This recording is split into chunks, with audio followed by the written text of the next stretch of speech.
My name is Linda Ramrath from Inspired Layers.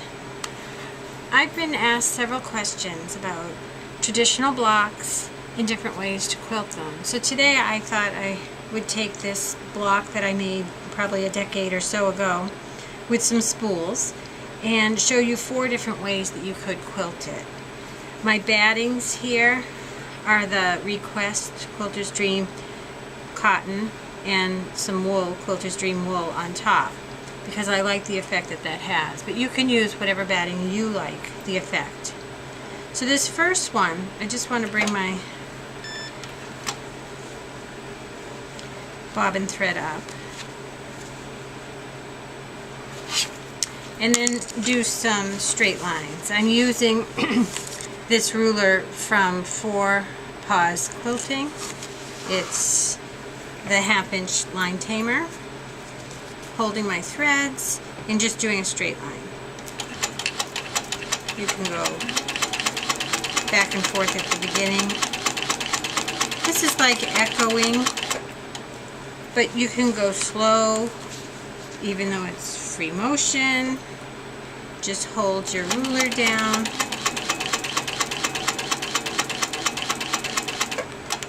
So for those of you who really like Stitch in the Ditch and are beginning to free motion, you might feel more comfortable with something like this.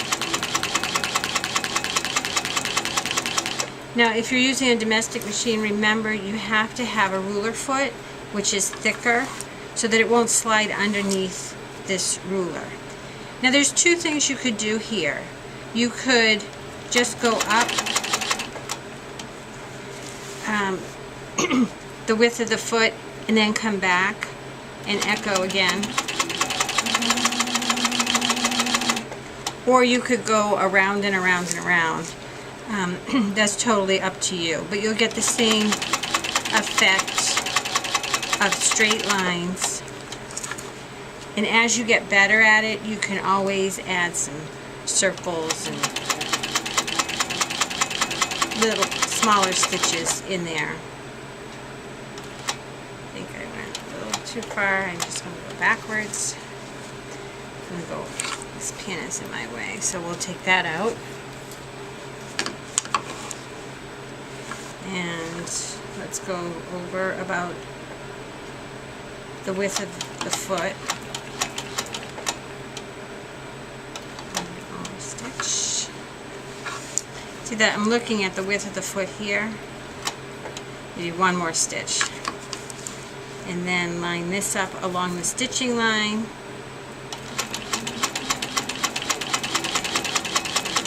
And I'm stopping right here where the edge of the foot is on that stitching line. Now I can rotate my fabric if your machine stitches better just going in the front direction instead of going sideways too. And just keep rotating.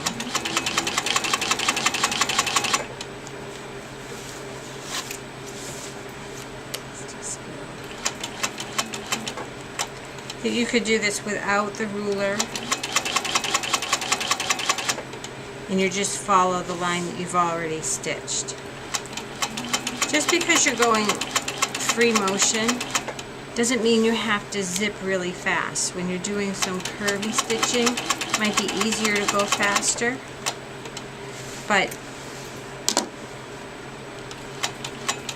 that's one of the misconceptions, is that people get nervous because they think they always have to go a fast speed when they're free motion quilting, and you absolutely do not.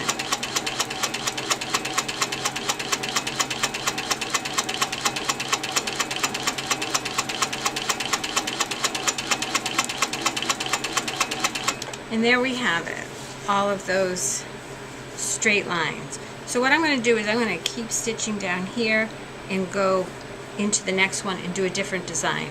I would eventually do all 4 of these with 4 different designs and then hopefully end up over here and be able to finish this one and end it and then move on. So what else could you do? Now I could end it right there and then tie off those ends, but this is just a sample, so I'm going to just move on to the next one. So this next one, maybe you do like meandering, but if you do it a little bit smaller, you can really push down this wool and cotton blend, this cotton batting. Having the two battings, it stitches just like butter. Go very close to the spool. And this one you want to go a little bit faster so that you can get curves in there and not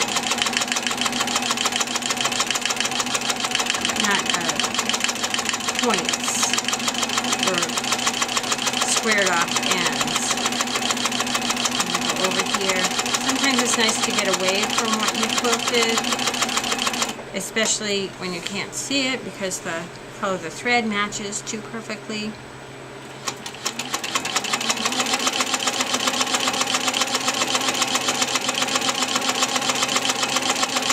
But I'm just wiggling. Notice that I don't have a death grip on my fabric, and I haven't rolled it up in my hands. And the reason for this is I want my wrists not to ache afterwards. So I want to keep my wrists as flat as possible. These are just minor movements so that I can have this curvy stitching. And the goal is to try to make it even, and it is really hard when the thread blends so much. It's easier when you can see your thread, see where you're going. So I'm not quite sure, but you'll get the effect that I want here. I just wanted to show you that the more stitching you do, even with two battings on here, it does compress the battings and makes it the spool poofier and the batting flatter, so that it have a little bit more dimension.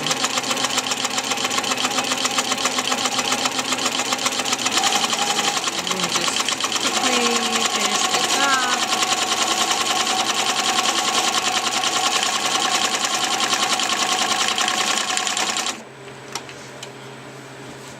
And you can see the difference between the straight lines here and the tiny meandering there, or stippling.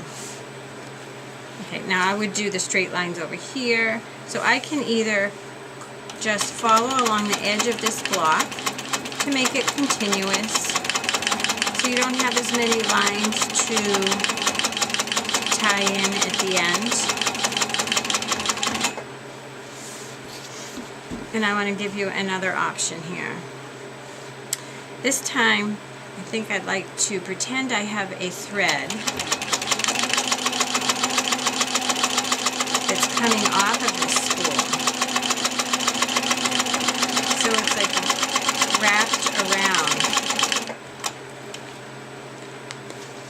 Now you could just swing back and forth and back and forth because you'd only see one side. But I like this looping around. I did another quilt this way, and I have a picture of that on my blog and on the Jewel of the Month Club, so you can see that quilt.